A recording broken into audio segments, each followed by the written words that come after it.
Actually, let me take my glasses. Hi guys, Lacey. Tyler, Harrington. We're both trustees of the Mountain View School District. We wanted to come to you to talk through this deconsolidation process. Hopefully give you some pros and cons and as much information as possible so you could be educated if this comes to a vote. Yeah. Like as of right now, the way they have it set up, Elk City would originally go with Kuski. Um, that could be subject to change depending on what the people may want or how it could change. We want to see the numbers both ways to answer some questions that way. The market value right now, which CV district with Oak City would be District 245. The market value is 706 million $77,647. So in that, with the levy that it is right now, if we were to have that same levy, CV's portion would be $115 per 100,000 instead of 185 like it is now. So it actually lower your rate. That's the advantage of keeping Elk City and Kuski together. Our thought process on that, there were several things. Likeness of the communities. Both economies are tied more to forestry than agriculture. They're smaller size. They seem to be culturally the same. They've voted the same in the past. They tend to relate more, and the school district has historically been tied a lot closer because the principal is the principal of Elk City. So, because of the property value advantage, other similarities and stuff, we just thought we would that seemed most reasonable to do that. Yeah. I mean the pros are, people could have a little bit more pride in their community and their school and not feel the animosity that their money is being sent elsewhere. That's been the stigma for many years. I also felt that stigma when I went to the school there. As of right now, this moment, I don't feel that stigma. I don't feel like our money gets thrown to Grangeville. Grangeville raises a lot of money for their own stuff, and CV does raise a lot of money for their own stuff. So I think that with our growing community, I think we could have a lot more pride in our school. And then, the con to that is it's the unknown. Would we survive? Would we make it? Would the amount of people that moved into our community that aren't from our community, would they support us? Would they support something that they didn't go to? Yeah, and obviously there's always risk and change. We know what we have with what we have right now, and change will be hard. It may be better, who knows, but it will be hard no matter what we do. We're just here to facilitate this process. So if we decide to vote to separate, great. We can focus on our own communities, on a more local level. If we all decide to stay together, great. We're all in this together. But we just want to give you the opportunity to vote on this. What that would look like is we've developed a plan. The board is kind of going through a process right now of presenting it to the community. We may make some fine-tuned decisions, and if the school board approves it, then we send it to the state board, and then they have to look it over. And if they approve it, then we can put it on the ballot. In May. In May is our goal. In order for that to pass, it goes to the voters. It would have to pass as a whole in the entire district, and it would have to pass in a whole in the Clearwater Valley district because it's a smaller district. So this is not forced on anybody. So the Clearwater Valley needs to want it. The whole district needs to want it. It's not forced on anybody. we're just here to facilitate it. Yes. What would be With that being said, we will have another public hearing on October 22nd in Elk City. Yep. At 7 I don't know. p.m. I can't remember the You'll time have to look on the exactly. You might website. have to look on the website. 6 to 7 p.m.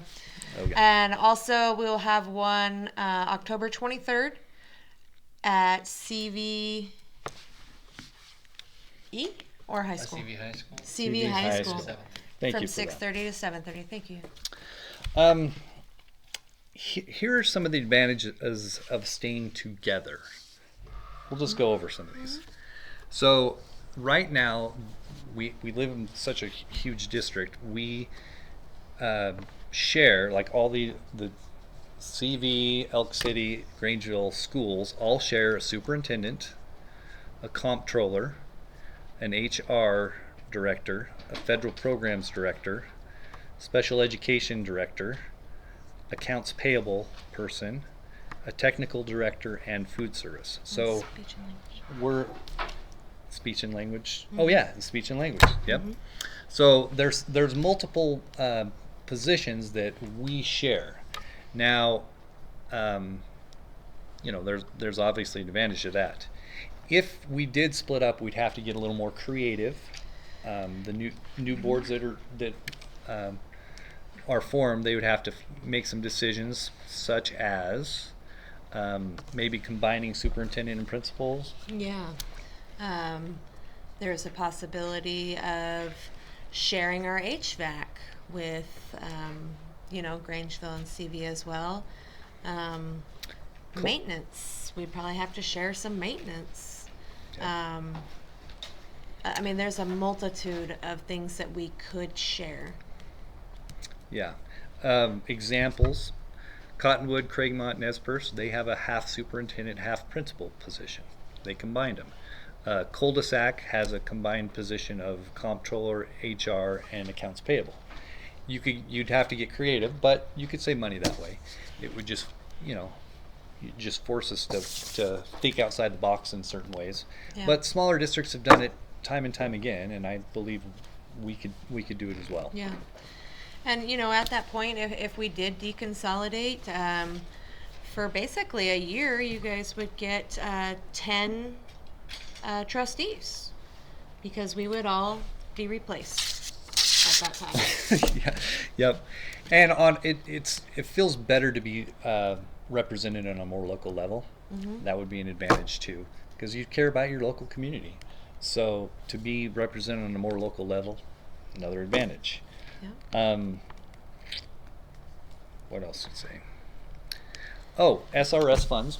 That's a question that comes up a lot. That's the Secure Rural Schools funds, which are forest funds. That would not change at all, because that money follows the student in the county.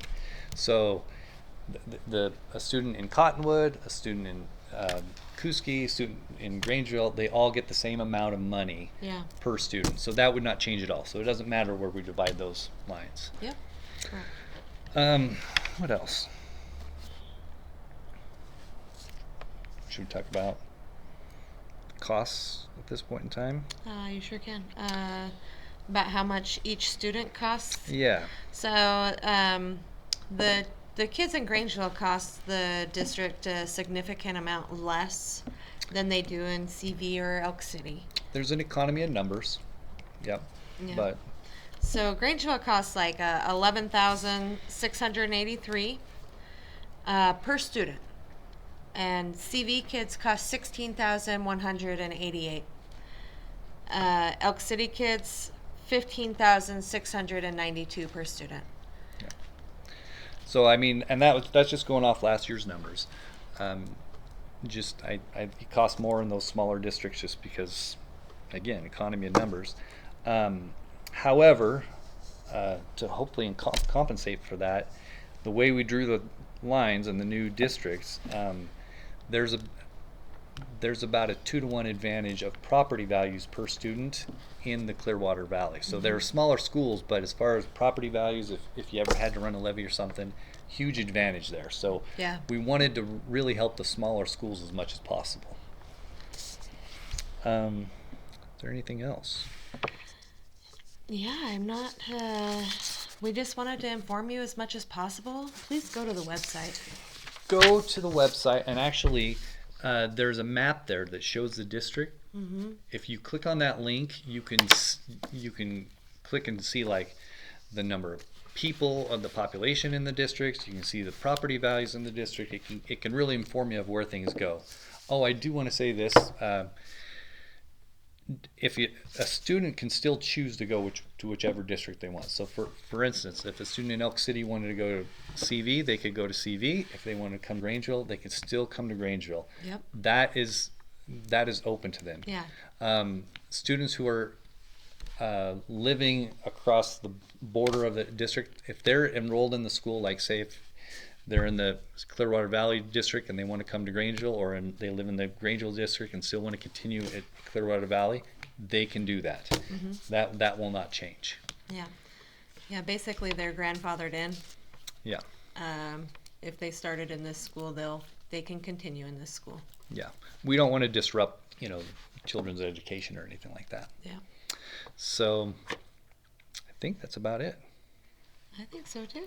So, I mean, the decision's up to you. We just want to inform you as much as possible. You probably get this on a deeper level if you come to one of our hearings, but we wanted to give you just kind of a brief overview. Kind of just an overview. But go to our website. Yep. You have to go in there, check it out. There's multiple layers within there. You can research just about everything you want to know. Yep. And again, we're not forcing it. We're just trying to facilitate this. We let you decide what's best for your community. Mm-hmm. Hopefully this will be on the ballot in May so you can decide, and we'll go from there. Okay. Thanks. Thank you.